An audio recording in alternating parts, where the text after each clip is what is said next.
जाति विपुल मंच पर सभी कारखाना और मंडल के पदाधिकारीगण और मेरे RREW के सेवानिवृत्त कर्मचारी वरिष्ठ साथीगण, महिला शक्ति और प्रिय रेल कर्मचारी भाइयों, आप सब जानते हैं कि north western railway employees union लगातार ये प्रयास कर रही है कि इस मंडल चिकित्सालय में, जिस मंडल चिकित्सालय से सेवारत और सेवानिवृत्त करीब 36,000 फैमिलियां जुड़ी हुई हैं,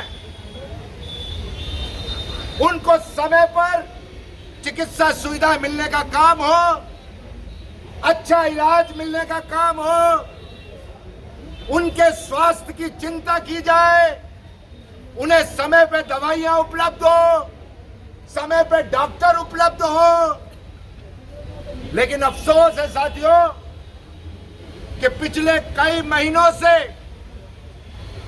हम ये देखते आ रहे हैं कि इस मंडल चिकित्सालय की व्यवस्थाओं में बहुत सारे छेद हो गए हैं, बहुत सारी अव्यवस्थाएं फैलती चली जा रही हैं। हमने इस मंडल चिकित्सालय के CMS महोदय को बताने का काम किया कि आपके चिकित्सालय में OPD में डॉक्टर समय पर नहीं आते हैं, लंबी लंबी लाइन लग जाती है उनके कक्ष के बाहर। हमारे वरिष्ठ नागरिक, हमारे सेवानिवृत्त कर्मचारी जो 80, 85, 90 साल के हैं, वो 2-2 घंटे लाइन में खड़े रहते हैं डॉक्टर साहब को दिखाने के लिए। हमारे रेल कर्मचारी जो कोई कारखाना से, कोई DRM ऑफिस से, कोई मदार से आता है, अपनी ड्यूटियों से समय निकाल कर आता है, 2-2 घंटे लाइन में डॉक्टर के प्रतीक्षा में निकल जाते हैं। उन्हें वहां पर लंबी लंबी लाइन में प्रतीक्षा करनी पड़ती है। और अगर डॉक्टर साहब के पास आपकी खुशमती है, नंबर आ गया, तो फिर जाइए, दवाई के लिए लंबी लाइन लगती है। आधा घंटा, पौन घंटा, 1 घंटा दवाई लेने की लाइन में आपको लगना पड़ता है। और फिर आधी दवाई मिलती है, आधी दवाई नहीं मिलती है। आधी दवाई के लिए लिख दिया जाता है लोकल परचेज होगी।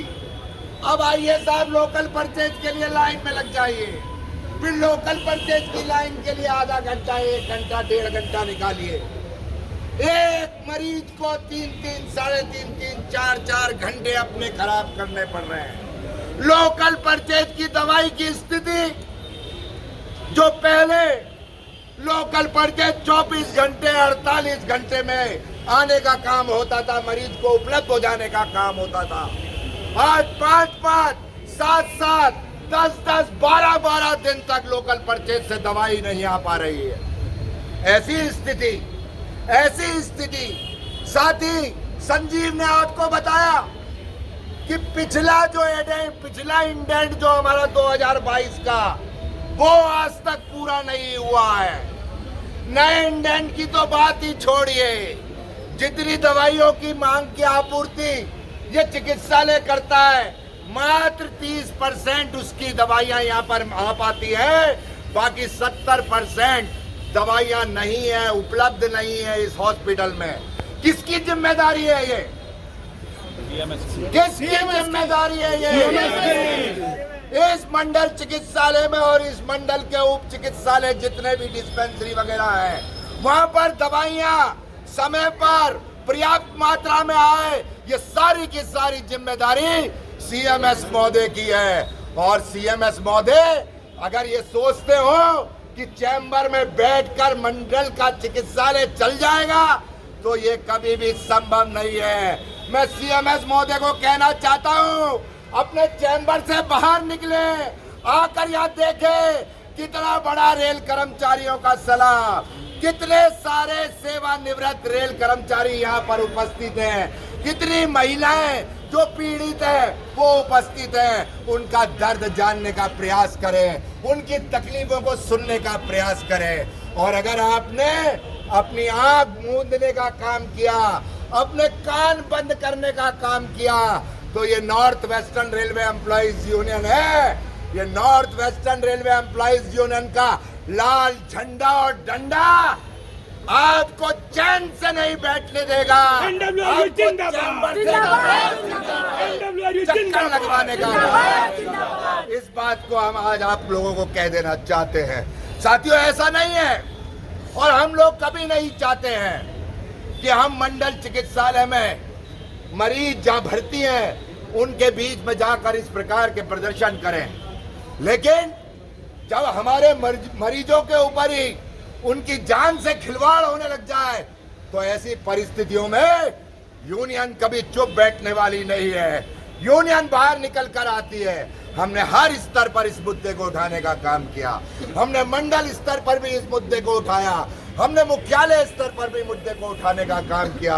अभी पिछली जीएम आउटसाइड पीएनएम आइटम के माध्यम से भी हमने ये बताने का काम किया कि अजमेर में दवाइयों की बहुत ज्यादा कमी है, वहां पे डॉक्टरों की बहुत ज्यादा कमी है, डॉक्टर मिलते नहीं है, और जो डॉक्टर सीनियर डॉक्टर बैठे हैं यहाँ पर वो सब सीएमएस ने अपनी गोद में प्रशासनिक डॉक्टर बनाकर बैठा रखे हैं। एसीएमएस साहब अपने चैम्बर में बैठ के दादागिरी और तानाशाही मेडिकल स्टाफ पे चलाना तो जानते हैं, मरीजों के बीच में घूमने का काम क्यों नहीं करते। मैं एसीएमएस महोदय से भी कहना चाहता हूँ, निकले अपने चैम्बर से, जाए ओपीडी में, देखने का काम करे कितनी लंबी लाइन लग रही है, क्यों नहीं मिल रही है दवाइयाँ। ये सब व्यवस्थाएं अगर ये अपने आप नहीं करेंगे तो यूनियन के लोग इन डॉक्टरों को खींच खींच के ले जाएंगे मरीजों के बीच में। इस बात का भी आज मैं चेतावनी इस प्रदर्शन के माध्यम से हमारे नेता जिंदाबाद जिंदाबाद जिंदाबाद, एनडब्ल्यूआरयू जिंदाबाद जिंदाबाद जिंदाबाद, कॉमरेड गुप्ता जिंदाबाद जिंदाबाद जिंदाबाद, कॉमरेड गुप्ता जिंदाबाद जिंदाबाद जिंदाबाद, सीएमएस मुर्दाबाद मुर्दाबाद मुर्दाबाद। कॉमरेड गुप्ता तुम संघर्ष करो, हम तुम्हारे साथ हैं। कॉमरेड गुप्ता तुम संघर्ष करो, हम तुम्हारे साथ हैं। साथियों, आज इस प्रदर्शन के माध्यम से हम इस डीआरएच के प्रशासन को आगाह कर देना चाहते हैं,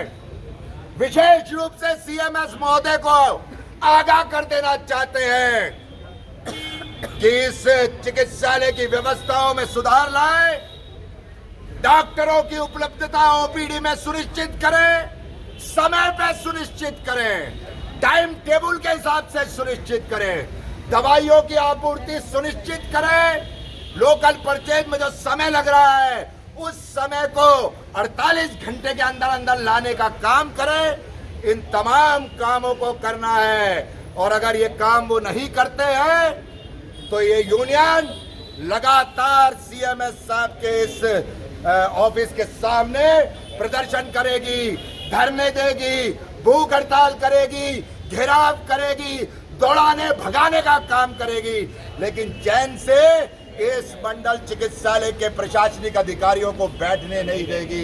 इस बात का संकल्प लेकर आज मैं आप लोगों से निवेदन करना चाहता हूं कि आने वाले समय में हम मंडल रेल प्रबंधक महोदय को भी, उनको भी पकड़ने का काम करेंगे। वो खाली नहीं बैठ सकते।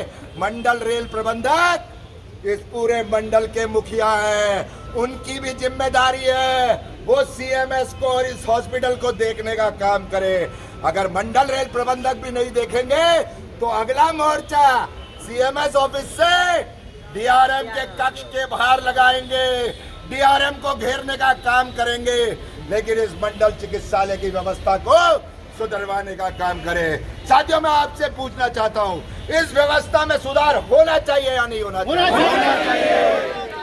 कुछ साथी ने नहीं बोला है, पीछे वाले भी बोलो भाई साहब। कुछ साथी अपना पसीना पहुंच रहे हैं। हाँ। साथियों, एक साथ मंडल आवाज में। चिकित्सालय की व्यवस्थाओं में सुधार होना चाहिए या नहीं होना चाहिए? होना चाहिए। और अगर नहीं होगा तो आप लोग आंदोलन के लिए तैयार हैं? हर स्तर पर जाने के लिए तैयार हैं? दोनों हाथ खड़ा करके संकल्प। बहुत बहुत धन्यवाद। थैंक यू वेरी मच साथियों, बहुत बहुत धन्यवाद।